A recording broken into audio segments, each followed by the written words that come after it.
So in today's lecture, I am going to take this chapter P block elements. We are going to revise this chapter for board exam 2021. So what are P block elements? P block elements. Okay, these are those elements in which last electron enters in P subshell. So if I am taking two example, one letter element A and one element B. Atomic number of A element is 7 and for that of B is 12. So we have to check which one is a P block element. So we will make its electronic configuration. Atomic number of A is 7 and its electronic configuration will be 1s2, 2s2 and 2p3. Okay, so we can see that last electron is entering into P subshell. So this A will be considered as P block element. Okay, what about B element? Its atomic number is 12, electronic configuration will be 1s2, 2s2, 2p6 and 3s2. So the last electron is entering in S subshell. So it is not a P block element, it is a S block element. So we are only going to concern with P block elements. So I think this definition is clear. Those elements in which last electron enters in P subshell are known as P block elements. Okay. Now in P subshell, we know that there are three orbitals, px, py and pz. So three orbitals, and one orbital can accommodate two electrons. It means in P subshell total 6 electrons can be accommodated. So P subshell will contain 6 electrons. One more thing, if P is having 6 electrons, it is fully filled configuration, and it is very stable. And in the same way, if P subshell is having 3 electrons, that will be considered as half filled, because 6 is fully filled and half of 6 is 3. So if P subshell is having 3 electrons, that will be considered as half filled. And again, half filled configuration is also stable, not as stable as fully filled configuration, but still half filled configuration is stable. So we have to remember that P subshell will contain 6 electron. In P subshell, if we are having 6 electron, that element is very stable because its electronic configuration is stable. It is just like a noble element. Actually, an element having P6 configuration is itself a noble element. And if the element is having P3 configuration, that is half filled, again it is stable but less stable than P6 configuration. So in total we are having 6 block having P block elements. Why only 6 block? Because let's first write, we have 6 blocks, 6 group of blocks, 6 groups or blocks in periodic table having P block elements, and these groups are 13, 14, 15, 16, 17 and 18 group. 13 group and 14 group, 13 group boron family and 14 group carbon family, we have already discussed in class 11. So in class 12 we have to confine ourselves only up to group 15 to group 18. So in this class, also in this chapter, we have to discuss group 15 elements, group 16 elements, group 17 elements and group 18 elements. So these are the 4 groups which we have to discuss. All the groups are very important, but still group 15 is the most important group for board point of view, because maximum number of question has been asked from this group only. So let's discuss group 15 elements. So in group 15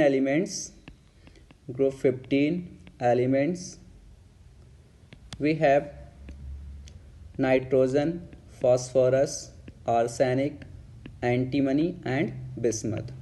Atomic number: nitrogen 7, 15, 33 and 51 and 83. Electronic configuration of nitrogen is 1s2, 2s2 and 2p3.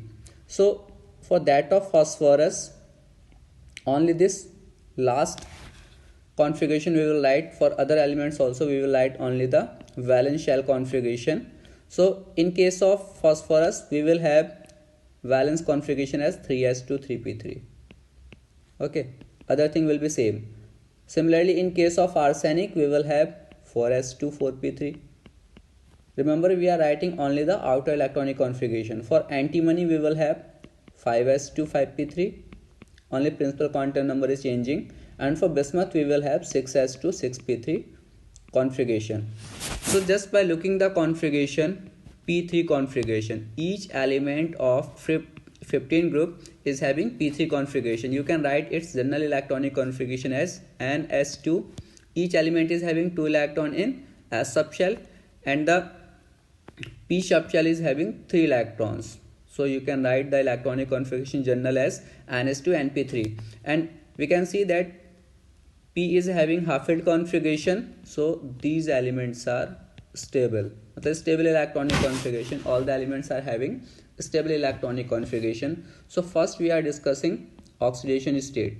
This is the most important topic, oxidation state.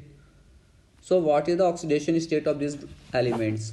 Now we can see that these are having 3 electrons in their outermost shell. It means they can accept 3 electron in order to have a p6 configuration. So these are having p3 configuration. If they will accept 3 electron, they will get converted into p6. And gaining of electron, it means they will have a negative oxidation state. So these can show -3 oxidation state after accepting 3 electrons, because their valence configuration, for example, if I am taking nitrogen, atomic number 7, it is having 2,5 configuration. So according to Bohr configuration also we can see that outermost configuration is having 5 electron and it can accept 3 electrons in order to have a octet. So it can accept 3 electron, it means it will have a -3 oxidation state. At the same time, they can use their electrons, use in the sense if they will combine with some electronegative element, for example oxygen, halogens, which are more electronegative than these elements, they will acquire positive oxidation state. So what are the positive oxidation state? Always remember group number. For example, this is group 15. So this number 5, second digit of group number, is itself a oxidation state of that group. It means these will have a +5 oxidation state. How +5 oxidation state? These will lose 2 electron from s subshell and 3 from p. So 2 from s, 3 from p, we will have +5 configuration. In some cases these can also use their only p electrons, and if they will use only p electrons, then they will have a +3 configuration. So overall, group 15 elements exhibit -3 oxidation state by accepting electrons, +5 oxidation state by giving their electrons, giving in the sense just sharing electrons, but if the element with which they are combining is more electronegative, they will itself acquire positive oxidation state. And if they are using their 3 electron only, then +3 oxidation state. And it has been found that stability of -3 state decreases down the group. Stability decreases. Why decreases? Why the stability of -3 state decreases? See, the last element, which is bismuth, its size is so large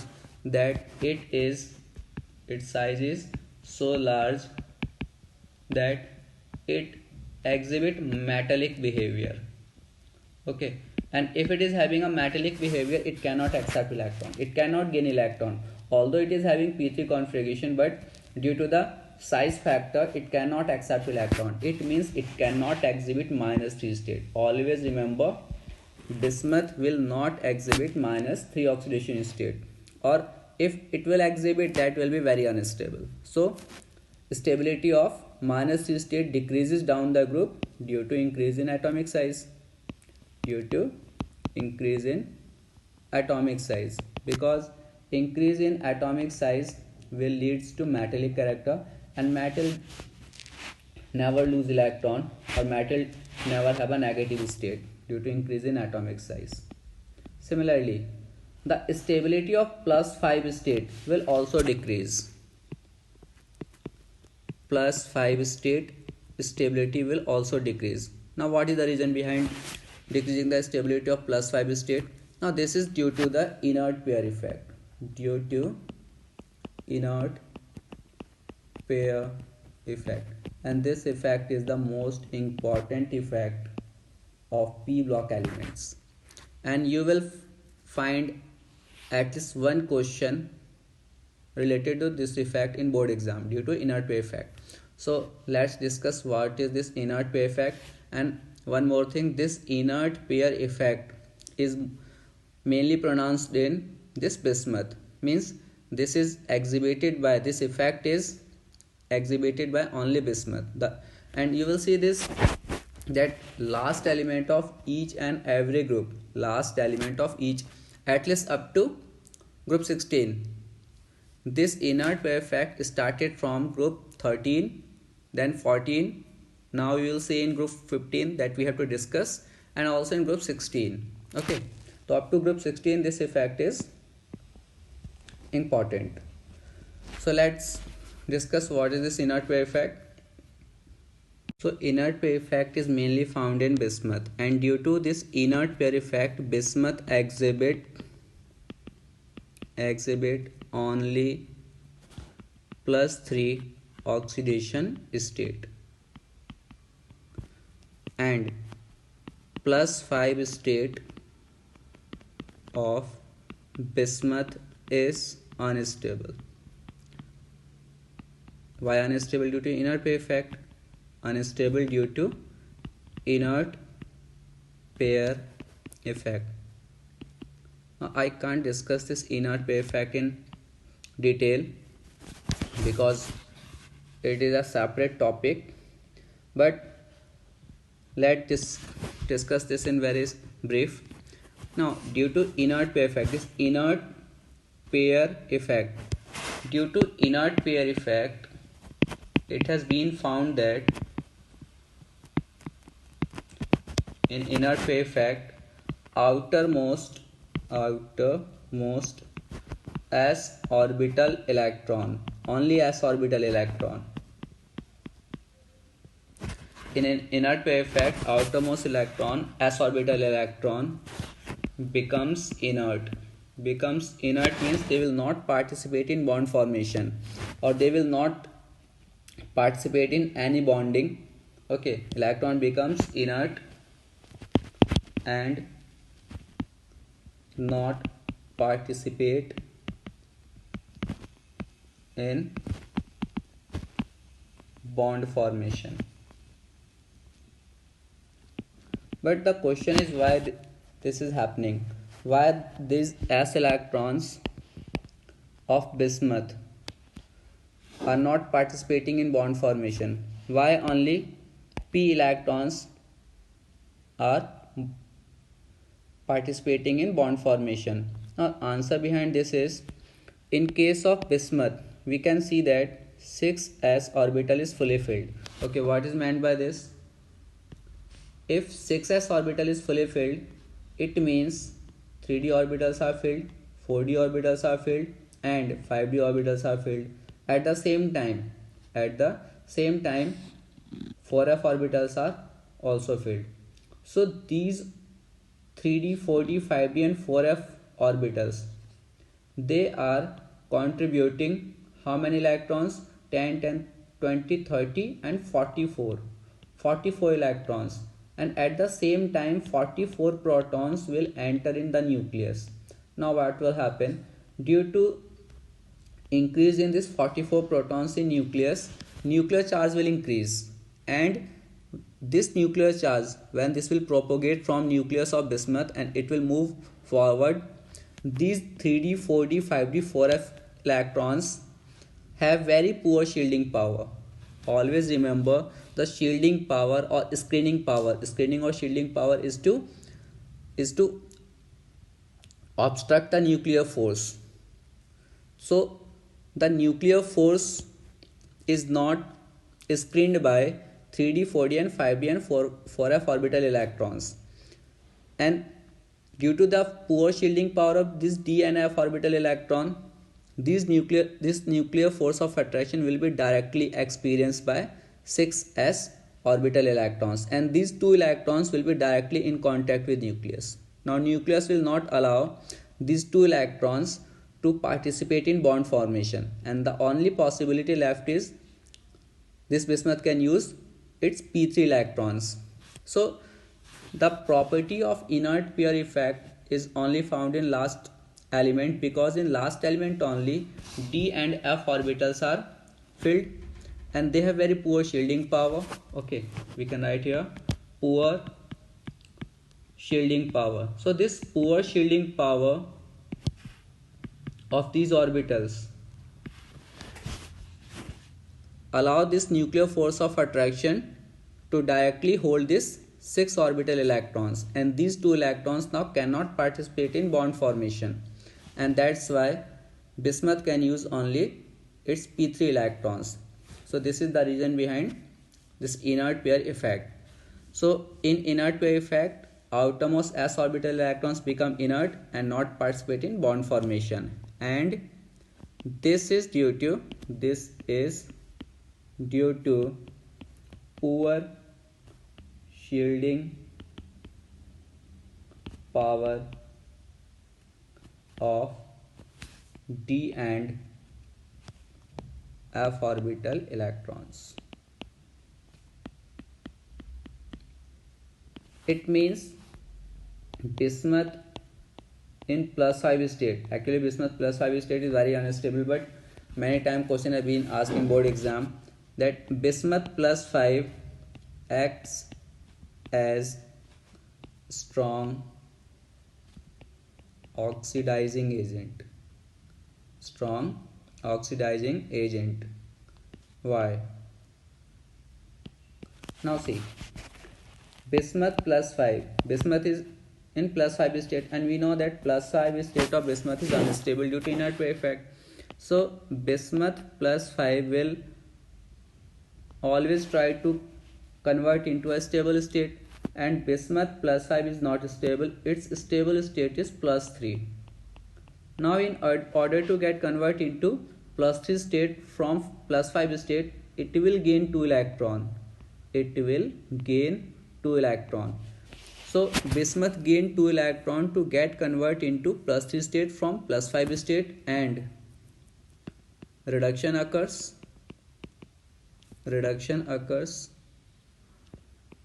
and thus it is an strong oxidizing agent. Because always remember, the element which itself gets reduced act as a oxidizing agent, because it will oxidize some other element. So bismuth itself get reduced and it will oxidize some other element which will give it 2 electron. So remember, bismuth +5 is a strong oxidizing agent, and why it is so? It is unstable in +5 state due to inert pair effect. You have to write this. Bismuth +5 is unstable due to inert pair effect, and thus reduction occurs, and this reduction occurs. Then you will write that bismuth +5 get converted into +3 and reduction occurs, and reduction means it will act as a strong oxidizing agent. Now our next topic is anomalous behavior of nitrogen. In board exam there will be 1 or 2 questions from this topic, anomalous behavior of nitrogen. So first let's see what is the reason that anomalous behavior of nitrogen is there from rest of the elements. So first is a small size of nitrogen that makes its properties different from the rest of the element. Second, high electronegativity. High electronegativity. Okay, third, absence of d orbitals.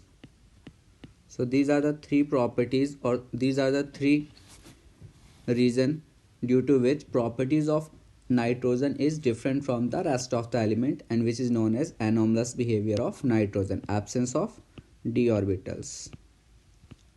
Now, due to the absence of d orbitals, nitrogen can form only 4 covalent bonds.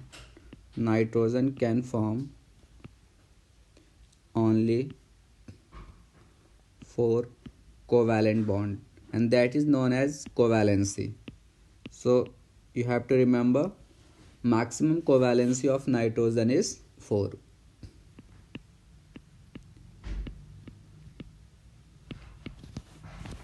Okay, next, nitrogen has a unique tendency to form p-pi bond. Nitrogen forms p-pi bond. Now what is p-pi bond? Nitrogen first forms single bond, and then pi bond, and for the formation of this pi bond, nitrogen uses its p orbital. So these are p-pi bond. Actually, pi bond is only formed between pi orbitals.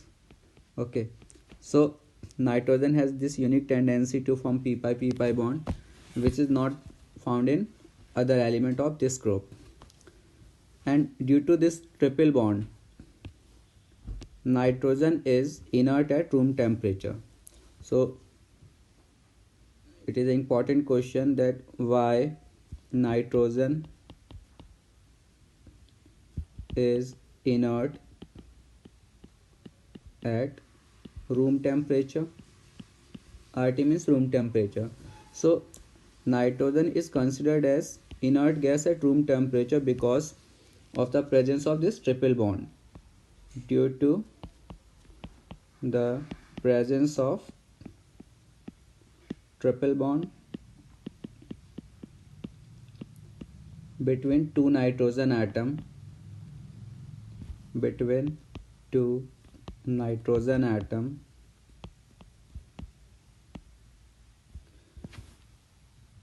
it is inert, as the energy in room, or the thermal energy of room, is not sufficient to break this triple bond, and unless and until this triple bond will get broken down, it cannot react with any substance.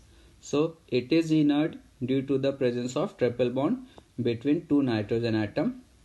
Okay, so very important question. Now next question is one more question. Why PCl5 exists while NCl5 does not exist? And very similar question to this question is why R3P double bond O exists. Both these questions are very important for board exam 2021. So why R3P double bond O exists while R3N double bond O does not exist? Now see, in case of phosphorus, PCl5 exists. Why it exists? Because phosphorus has phosphorus has d orbitals, and for the formation of 5 covalent bond, hybridization of phosphorus is sp3d. It means whenever an element is going to form 5 bond, it has to use its 5 orbitals. One, it will use s3p, and in order to form the 5th bond, it has to use its d orbital. Only then it can form 5 covalent bond. So phosphorus has d orbital, and that's why it can form PCl5 by using its d orbital. But the case of nitrogen is not similar. Nitrogen does not have d orbital. so it cannot form NCl5. So why NCl5 does not exist? Because absence of d orbitals to nitrogen atom. Similar answer is for this. Now R3 P double bond O exists. Again we can see that phosphorus is forming 5 bond. 3 covalent bond with alkyl group, 1 covalent bond with oxygen, and the next pi bond by using its d orbital. In this double bond, phosphorus is using d orbital for the pi bond formation and oxygen is using its p orbital. So phosphorus is using d orbital and oxygen is using p orbital. So this bonding is known as d pi p pi bonding. Remember this bonding. This question can be asked in MCQ, that in R3 P double bond O there is p pi bond, d pi bond, and other two options. So you have to remember phosphorus is using its d orbital and oxygen is using its p orbital. Whatever is the case, phosphorus can form 5 bond again by using its d orbital. Now the similar compound of nitrogen cannot exist. Why it cannot exist? Again, in order to form 5 bond, nitrogen requires d orbital and nitrogen does not have d orbital, so nitrogen cannot form R3 and double bond O. So answer of both these question is same, and that is phosphorus has d orbital and nitrogen does not have d orbital. Most important question. Next is catenation tendency. Again this is very important. Catenation tendency of phosphorus is higher than that of nitrogen. Tendency of catenation depends on single bond strength between two atoms. So if the single bond between two atoms is strong, it will exhibit the tendency of catenation. So tendency of catenation depends on single bond strength between two atoms, and this property of catenation, as we already know that it is maximum to carbon, but we are discussing this property in this group. So phosphorus single bond is strong in comparison to nitrogen single bond. Nitrogen single bond is weak. Now why it is weak? Size of nitrogen is very small and we have 5 out electron in its valence shell. When it is forming a single bond, it is using only its 1 electron and 4 electrons are left out. These electrons are known as non-bonding electron. Okay, non-bonding electron. Now the size of nitrogen is very small, and that's why these electrons are very near to each other and they will repel, and this repulsion is known as non-bonding repulsion या lone pair repulsion. So repulsion between non-bonding electrons between two nitrogen atoms is strong. Repulsion is strong, so bond will be weak. So bond is weak. Now in case of phosphorus, again case is similar. It has 4 electrons, non-bonding electrons, but now the size of phosphorus is little bit larger. Due to this, these non-bonding electrons get dispersed and the repulsion between these non-bonding electrons will be less. So repulsion is lesser repulsion. That means this phosphorus single bond is strong. And due to this, phosphorus has greater catenation tendency. Greater catenation tendency than nitrogen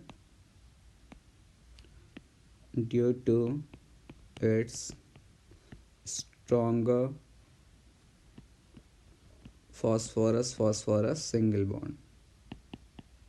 And the reason I have already explained why the phosphorus single bond is stronger than nitrogen single bond. One more question can be asked. So what are the questions that would arise from this topic? First, which has higher catenation tendency?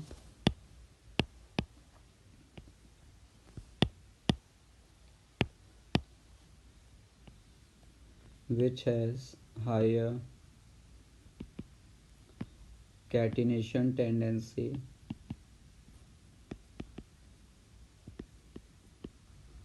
Phosphorus or nitrogen? So answer is phosphorus, because its single bond is stronger than that of nitrogen single bond. And the next question is why nitrogen single bond is weaker. So answer will be size is small and the non-bonding electron will repel each other strongly. So why nitrogen single bond is weak while phosphorus single bond is stronger. So the answer of both these question in the topic that I have already discussed. In next video I will discuss oxides,